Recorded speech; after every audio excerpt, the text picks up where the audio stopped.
Leçon 1. La révélation du bol de riz. Un bol de riz aux légumes? Oh, j'adore les bols à riz. Y a-t-il d'autres plats que vous appréciez avec du riz? Je l'accompagne souvent avec des légumes grillés. Ajoutez-vous également une source de protéines. Je préfère le tofu mariné au soja et au gingembre. Avez-vous essayé le tempeh glacé aux épices? Je l'ai essayé une fois et j'ai apprécié la texture. Est-ce que vous variez les grains au-delà du riz blanc?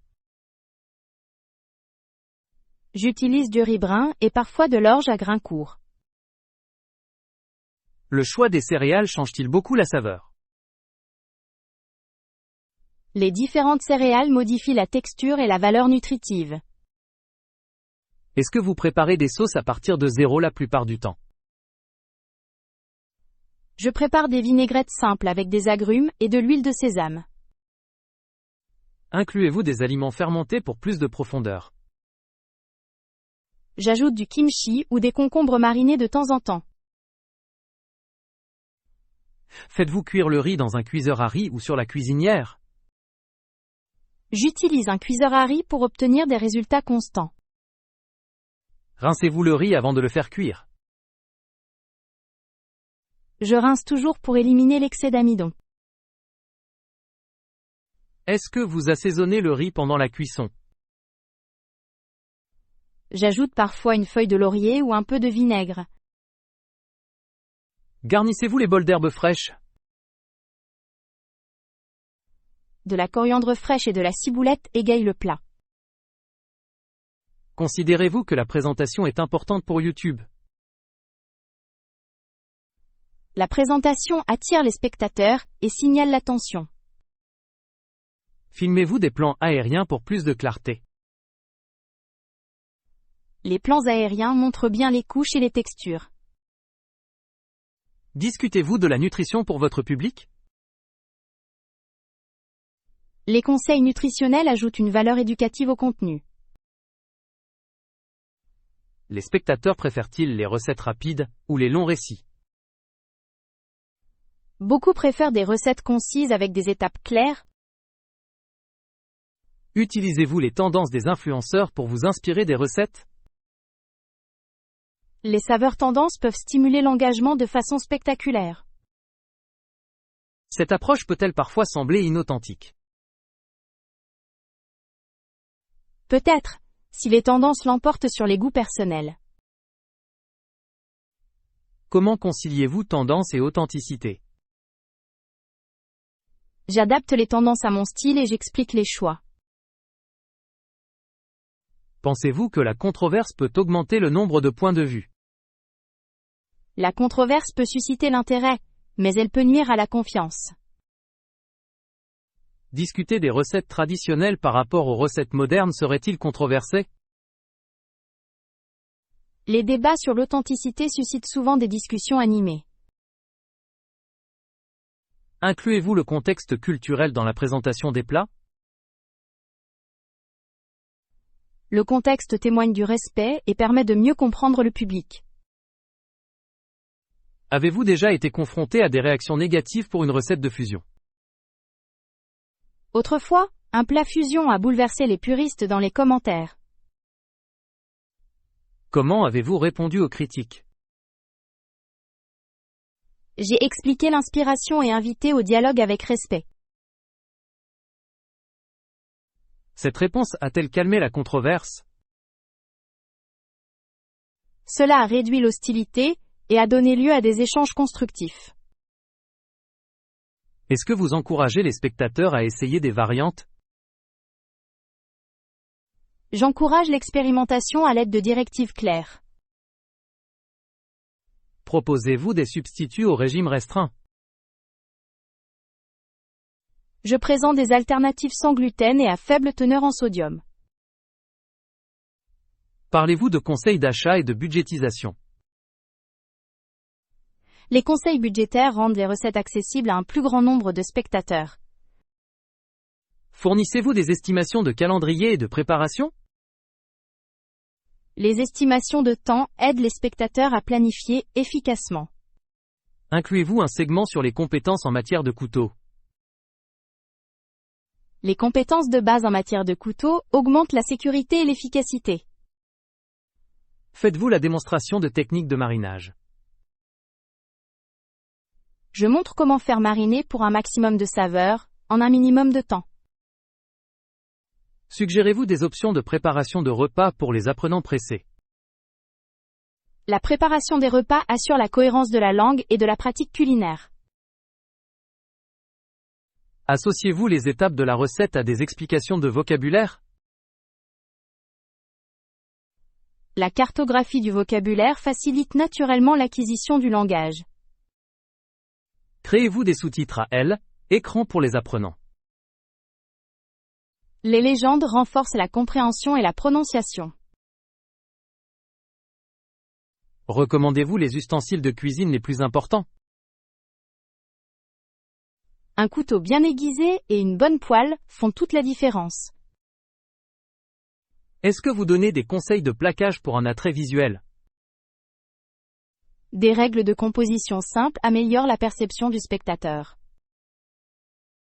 Parlez-vous de sécurité alimentaire et de stockage? La sécurité alimentaire est essentielle et ne doit pas être négligée. Invitez-vous des chefs invités ou des cuisiniers locaux? Les apparitions d'invités apportent de nouvelles perspectives et de la crédibilité. Prenez-vous en compte la durabilité dans le choix des ingrédients? Les choix durables s'alignent sur les valeurs croissantes des spectateurs. Suggérez-vous des légumes de saison pour le bol de riz? Les ingrédients de saison offrent une saveur optimale et un coût moindre. Expliquez-vous l'umami et son rôle dans le goût. L'umami améliore la satisfaction et équilibre un bol. Recommandez-vous le miso fermenté pour l'umami?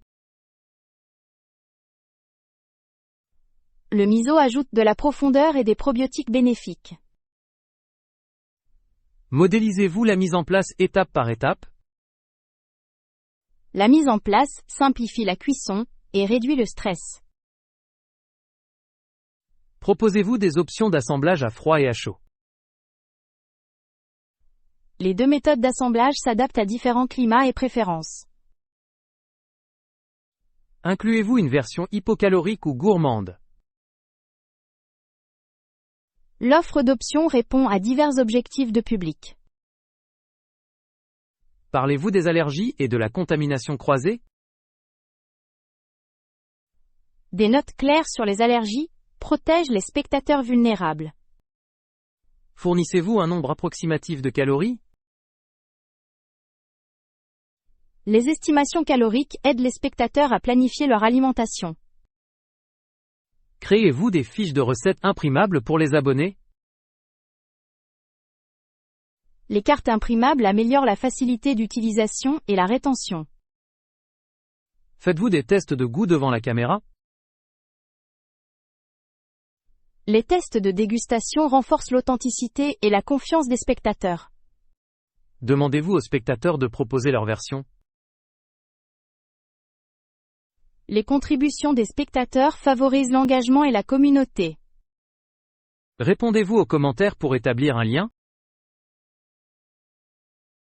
Des réponses rapides créent une base d'audience fidèle. Faites-vous des sondages pour choisir les futures recettes? Les sondages responsabilisent les spectateurs et orientent la stratégie de contenu. Optimisez-vous les vignettes pour attirer des clics? Les vignettes doivent être honnêtes et visuellement saisissantes. Trouvez-vous un équilibre entre les éléments divertissants et éducatifs? Une approche équilibrée permet de maintenir une audience à long terme. Est-ce que vous incluez de courts segments d'histoire culturelle? De brèves histoires enrichissent le récit de la recette. Est-ce que vous enseignez un vocabulaire alimentaire poli dans un cadre formel? Les mots formels aident les apprenants dans des contextes sociaux et professionnels. Recommandez-vous d'accompagner les boissons avec le bol à riz? Le thé ou l'eau minérale légère complètent simplement les saveurs. Parlez-vous de la fermentation de cornichons rapides à la maison? Les cornichons rapides améliorent la texture et apportent de l'acidité. Donnez-vous des conseils pour réchauffer le riz en toute sécurité? Un réchauffage adéquat empêche la croissance bactérienne et préserve la texture. Expliquez-vous comment créer des macronutriments équilibrés. Les bols équilibrés favorisent énergie et la santé à long terme. Est-ce que vous incluez un segment de clôture avec réflexion? La réflexion renforce à la fois la technique culinaire et l'apprentissage des langues.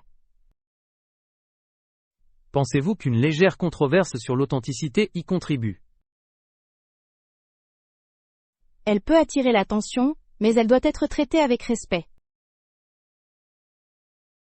Pouvez-vous suggérer des moyens d'adapter le bol au palais du monde entier? Je proposerai des niveaux D, épices et des changements de condiments selon les goûts.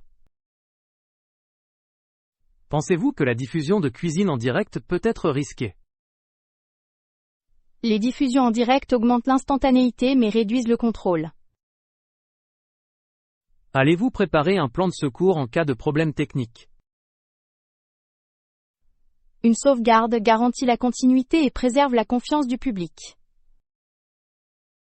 Envisagez-vous de monétiser par le biais de parrainage ou de cours? La monétisation doit correspondre à la valeur et à la transparence. Avez-vous l'intention de donner de courts exercices de langage pendant la cuisson? Les exercices linguistiques intégrés aux étapes renforcent naturellement l'apprentissage. Faites-vous la promotion d'une alimentation consciente dans le cadre de la leçon? Une alimentation consciente relie la nourriture, le langage et le bien-être. Proposez-vous une liste de vocabulaire téléchargeable? Une liste facilite la révision et améliore la rétention. Allez-vous comparer une recette classique à une touche moderne? La comparaison met en évidence l'évolution et suscite des discussions. Encouragez-vous un débat respectueux sur l'authenticité? Un débat respectueux éduque sans aliéner les spectateurs. Incluez-vous un appel à l'action pour les abonnés? Les appels à l'action doivent être courtois et axés sur des valeurs. Allez-vous faire en sorte que les phrases soient courtes et formelles pour les apprenants? Des phrases courtes et formelles contribuent à la clarté et à la compréhension. Prévoyez-vous de publier des segments sous forme de série pour un engagement durable? Une série favorise l'anticipation et la progression régulière de l'apprentissage. Allez-vous terminer, épisode par un résumé clair? Un résumé met en évidence les principaux points relatifs à la cuisine et à la langue. Allez-vous rappeler aux spectateurs d'aimer et de s'abonner respectueusement? Les rappels doivent être doux et mettre l'accent sur les avantages pour la communauté. Avez-vous l'intention de tester de nouvelles variantes de recettes tous les mois? Les tests mensuels permettent de maintenir le contenu à jour et basé sur les données. Inviterez-vous des nutritionnistes pour des conseils d'experts occasionnels? L'apport d'experts renforce la crédibilité et la valeur pédagogique. Prévoyez-vous d'analyser les analyses pour affiner le contenu? Les analyses éclairent les décisions et optimisent la croissance de l'audience. Envisagez-vous de collaborer avec des professeurs de langue? La collaboration permet d'approfondir la conception pédagogique de chaque épisode. Allez-vous continuer à expérimenter le format et le rythme? L'expérimentation permet de découvrir ce qui convient le mieux aux apprenants et aux spectateurs. pensez-vous que le bol de riz aux légumes peut devenir un plat signature? Une parabole emblématique peut définir une chaîne et créer une reconnaissance de marque. Avez-vous un dernier conseil à donner aux spectateurs qui essayent la recette? Commencez simplement. Goûtez souvent et adaptez-vous avec audace. Commencez simplement, respectez les ingrédients et partagez votre version avec nous. Leçon 2. La liste des éléments essentiels. Absolument. Je vais faire une liste de snacks et autres produits essentiels ce soir. Ce plan nous permettra d'être bien préparé. Quel type de snack préférez-vous pour voyager? Je préfère les snacks nutritifs et faciles à manger. Les noix et les fruits secs fournissent une énergie durable. Les fruits frais peuvent être rafraîchissants et hydratants. J'inclurai des pommes et des bananes pour plus de variété. J'aimerais des barres protéinées pour une force durable. Je choisirai des barres contenant des nutriments équilibrés et peu de sucre. Des sandwichs sains conviendront à des repas rapides. Je vais préparer des sandwichs avec du pain de grain entier et des protéines maigres. N'oubliez pas les options pour les restrictions alimentaires. J'inclurai des choix végétariens et sans gluten. L'hydratation est essentielle lors des longs trajets. J'emballerai des bouteilles d'eau réutilisables et des pastilles d'électrolytes. Des ustensiles portables et des serviettes seront utiles. J'apporterai des couverts en acier inoxydable et des serviettes en tissu. Allez-vous inclure une petite glacière pour les denrées périssables? Une glacière compacte gardera les produits laitiers et les salades au frais. Pensez à emporter des lingettes humides parfumées pour des raisons de propreté. Les lingettes humides nous rafraîchiront lors des arrêts sur la route. Le désinfectant pour les mains protège contre les germes. J'inclurai un désinfectant à base d'alcool et un spray antiseptique. Une petite trousse de premier secours est indispensable pour des raisons de sécurité. Je vais assembler des pansements, des antiseptiques et des analgésiques. N'oubliez pas les médicaments et les fournitures contre les allergies. J'emballerai tous les médicaments prescrits et les antihistaminiques. Une batterie externe évitera le stress de la batterie du téléphone. Je vais charger une batterie externe de grande capacité avant le départ. Des chargeurs portables pour appareils photo seront bénéfiques. J'apporterai des batteries d'appareils photo supplémentaires et un chargeur. Veuillez inclure une lampe de poche ou une lampe frontale compacte. Une petite lampe de poche LED vous aidera dans les situations de faible luminosité. Un outil multifonction peut résoudre des problèmes inattendus. J'emporterai un outil multifonction de voyage doté de fonctions essentielles. Les cartes et les itinéraires imprimés restent utiles hors ligne. J'imprimerai une carte papier et j'enregistrerai des cartes hors ligne sur mon téléphone. De l'argent de rechange et de la monnaie locale seront utiles dans les régions reculées. Pour plus de flexibilité, j'aurai sur moi une combinaison d'espèces et de cartes. Un parapluie de voyage et une couche imperméable vous protégeront de la pluie. Je vais inclure une veste imperméable légère et un parapluie compact. Des chaussettes supplémentaires confortables peuvent prévenir la formation de cloques.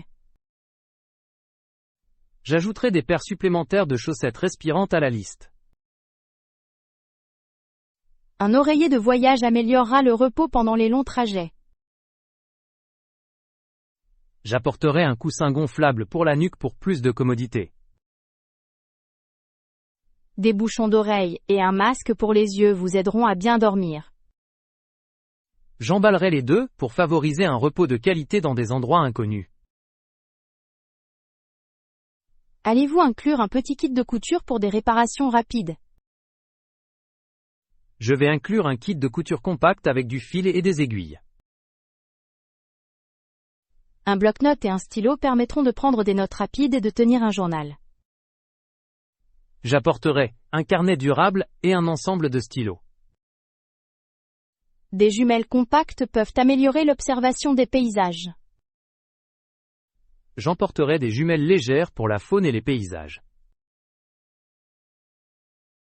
Les sacs poubelles aideront à garder le véhicule bien rangé. Je vais inclure de petits et grands sacs refermables pour les déchets et le stockage. Envisagez des emballages écologiques pour réduire les déchets. Je choisirai des contenants réutilisables, et éviterai les plastiques à usage unique. Une petite trousse de toilette facilitera le toilettage personnel. Je vais inclure des brosses à dents, du dentifrice et des articles de toilette de voyage. La crème solaire et l'insectifuge sont importants près de la côte. Je choisirai un écran solaire à large spectre et des produits répulsifs sans DEET. Une couverture compacte ajoutera de la chaleur lors des soirées fraîches. J'apporterai une couverture de voyage fine et isolante pour plus de confort.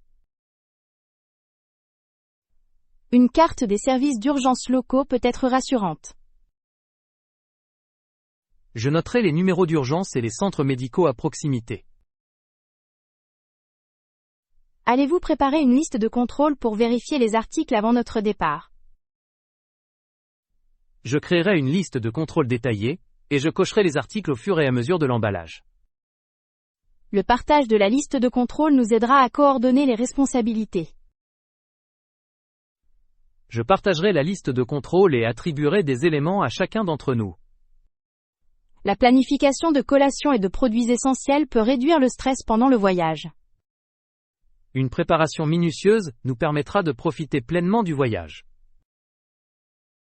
Prévoyez-vous également des friandises ou des indulgences spéciales? Je vais inclure une petite sélection de collations gourmandes pour les fêtes. Une friandise modeste peut améliorer l'humeur sans excès. Je vais équilibrer les friandises avec des options saines pour le bien-être. Devons-nous faire l'inventaire de la voiture pour l'espace et les options de rangement? Je vais mesurer l'espace du coffre, et planifier un plan d'emballage compact. Un emballage efficace réduira le temps passé à réorganiser les arrêts. J'utiliserai des cubes d'emballage et des contenants étiquetés pour organiser le matériel. Veillerez-vous à ce que tous les produits périssables soient entreposés en toute sécurité? Je mettrai les denrées périssables dans des contenants isothermes avec des blocs réfrigérants. Un plan alimentaire simple permettra de limiter la fatigue liée à la prise de décision sur la route. Je rédigerai un plan de repas pour chaque jour avec des alternatives flexibles. Les collations communes favorisent le plaisir partagé pendant le voyage. Je choisirai des bols et des petites assiettes à partager pour favoriser le partage. Allez-vous préparer une courte liste de spécialités locales à déguster? Je ferai des recherches sur les spécialités locales, et les marquerai comme des arrêts facultatifs. La dégustation de produits locaux peut être un exercice culturel et linguistique. Décrire les saveurs à haute voix facilitera la pratique de la langue. Allez-vous également inclure des sacs hygiéniques pour les mouchoirs usagés et les articles jetables? J'emballerai des sacs biodégradables pour les éliminer de manière responsable. Les coordonnées des personnes à contacter en cas d'urgence doivent être accessibles et visibles. Je placerai une feuille de contact imprimée dans la boîte à gants. Allez-vous vérifier les dates d'expiration de tous les consommables? Je vérifierai les dates et éliminerai tous les articles douteux. Un petit réchaud ou une bouilloire portable peuvent vous aider à préparer des boissons chaudes. Je n'inclurai un poêle compact que s'il est autorisé sur les sites prévus. Des précautions de sécurité guideront l'utilisation de tout appareil de cuisson. Je porterai un petit extincteur, et je respecterai les réglementations locales. Allez-vous préparer des étiquettes pour les contenants afin d'identifier les allergies? J'y étiquetterai tous les contenants alimentaires avec les ingrédients et les allergènes potentiels. Des étiquettes claires protégeront la santé et favoriseront les repas partagés. Allez-vous mettre de côté un petit fonds pour faire face à des achats imprévus? Un fonds de prévoyance permettra de répondre aux besoins imprévus pendant les voyages.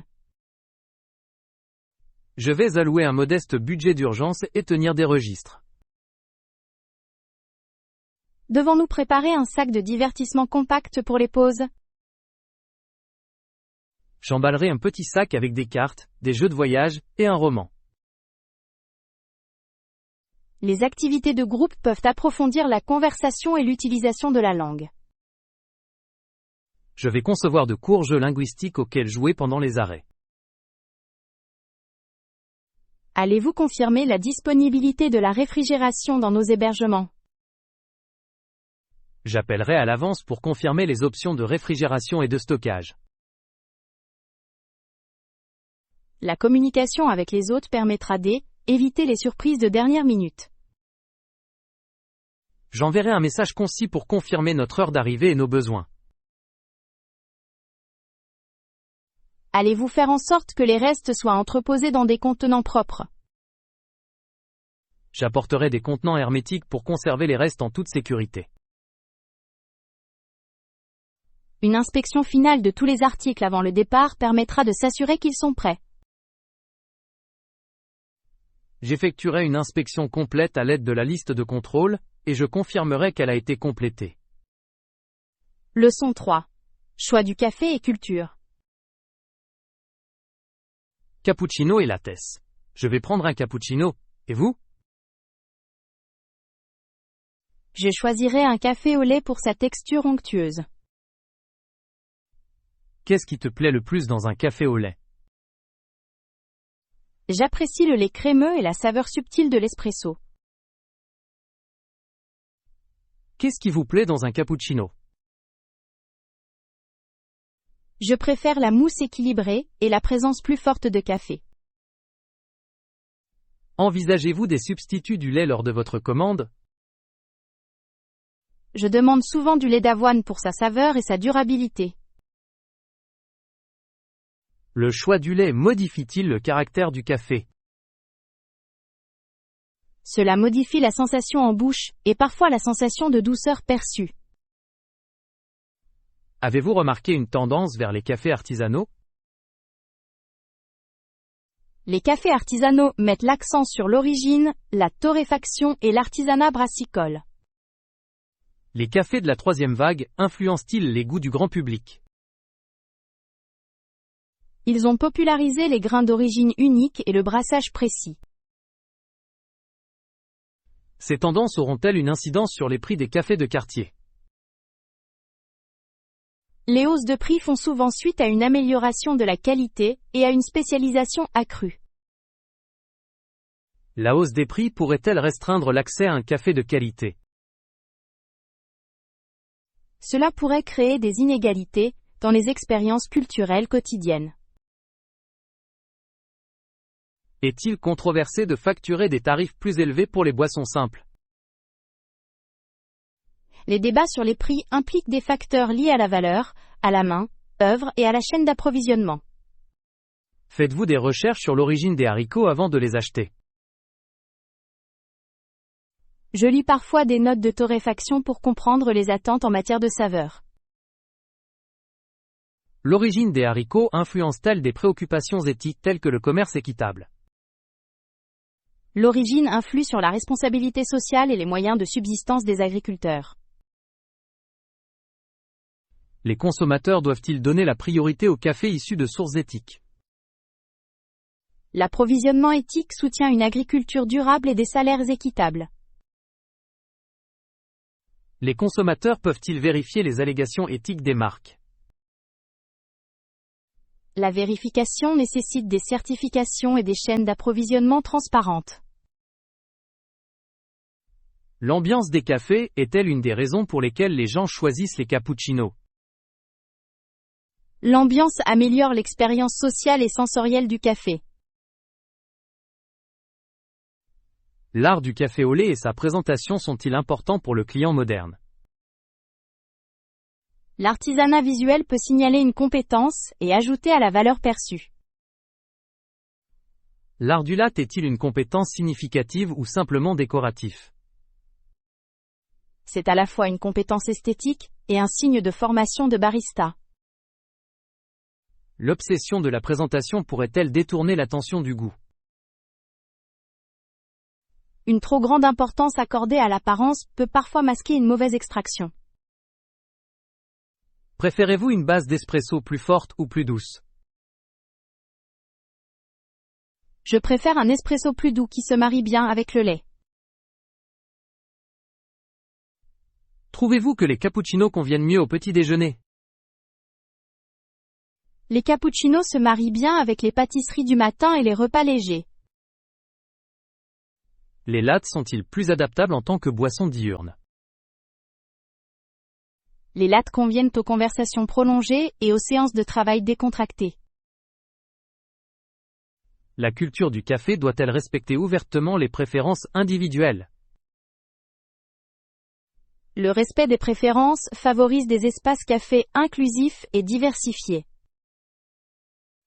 Les styles de café ont-ils une signification culturelle à échelle mondiale? Les rituels du café reflètent l'histoire, la région et les habitudes sociales.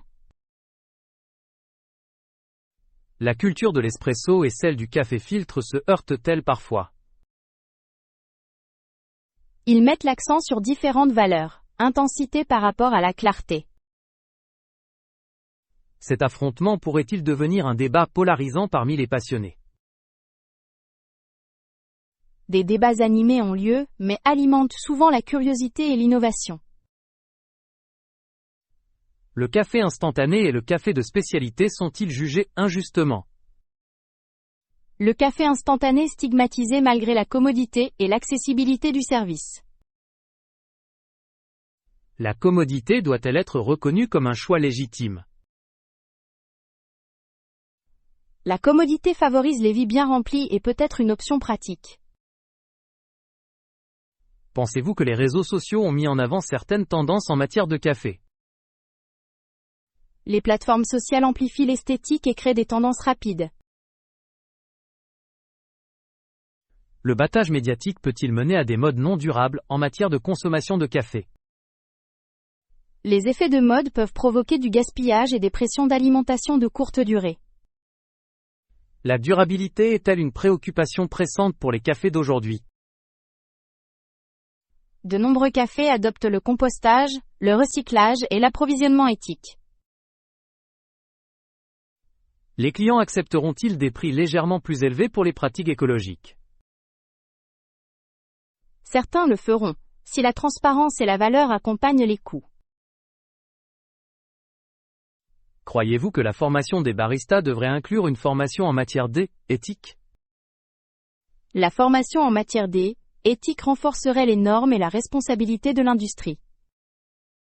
L'approbation de marques de café par des célébrités pourrait-elle susciter une controverse? Les liens avec des célébrités peuvent masquer les véritables motivations d'approvisionnement et de marketing. Les influenceurs doivent-ils divulguer les parrainages lorsqu'ils font la promotion de café? La divulgation complète permet de maintenir la confiance et de respecter les réglementations. La culture latte peut-elle être une plateforme de contenu pour l'apprentissage des langues? Les cafés offrent des environnements réels pour la pratique de la conversation. Les cours dialogues dans les cafés bénéficieraient-ils aux apprenants d'anglais? Les dialogues pratiques modélisent les interactions et le vocabulaire naturel. Ces leçons devraient-elles inclure des phrases de commande, de bavardage et de paiement? Ces phrases sont essentielles à la compétence et à la confiance dans le monde réel. L. Étiquette est-elle importante lors de la commande de café dans différents pays? L. Étiquette varie et nécessite une sensibilité culturelle et une observation. Les pratiques en matière de pourboire sont-elles source de confusion pour les visiteurs internationaux? Les normes relatives aux pourboires sont très différentes et peuvent entraîner des moments difficiles. Les cafés doivent-ils fournir des conseils clairs aux touristes en matière de pourboire? Une signalisation claire ou des directives du personnel réduirait l'incertitude et le stress. Un débat entre cappuccino et latte pourrait-il susciter de plus amples commentaires sociaux? Il peut refléter la classe, les goûts et les thèmes d'accès de la culture urbaine. Y a-t-il des considérations de santé lors du choix de boissons à base de lait? Le lait apporte des calories et du lactose, ce qui peut influencer les choix alimentaires. Les cafés doivent-ils fournir des informations nutritionnelles pour leurs boissons? La transparence nutritionnelle permet aux consommateurs de prendre des décisions éclairées.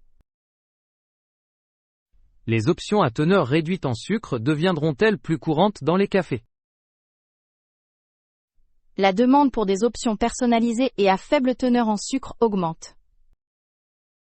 Pensez-vous que le café de spécialité intégrera bientôt davantage de technologie? Les outils d'automatisation et de précision allieront probablement artisanat et cohérence. L'automatisation risque-t-elle de diminuer le rôle créatif du barista? L'automatisation peut normaliser la qualité tout en modifiant l'expression artisanale. Y a-t-il de la place pour des expériences de café à la fois high-tech et centrées sur l'humain? De nombreux consommateurs apprécient les deux, selon le contexte et les préférences.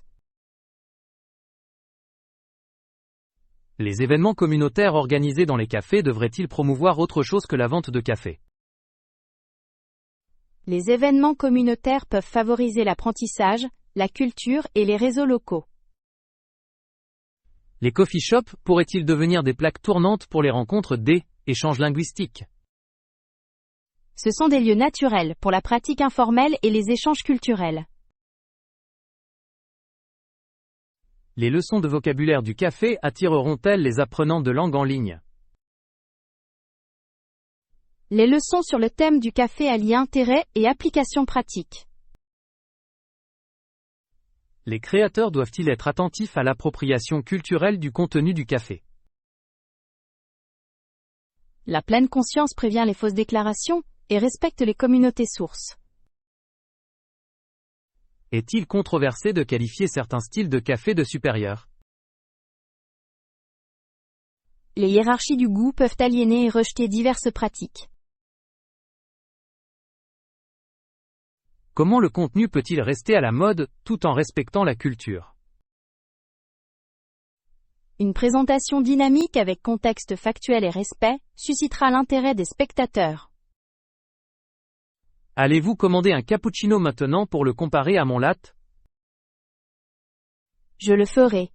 Et nous pourrons nous entraîner à ordonner les phrases et à dialoguer poliment. Je paierai pour les deux et nous pourrons discuter des différences de saveur au fur et à mesure que nous sirotons.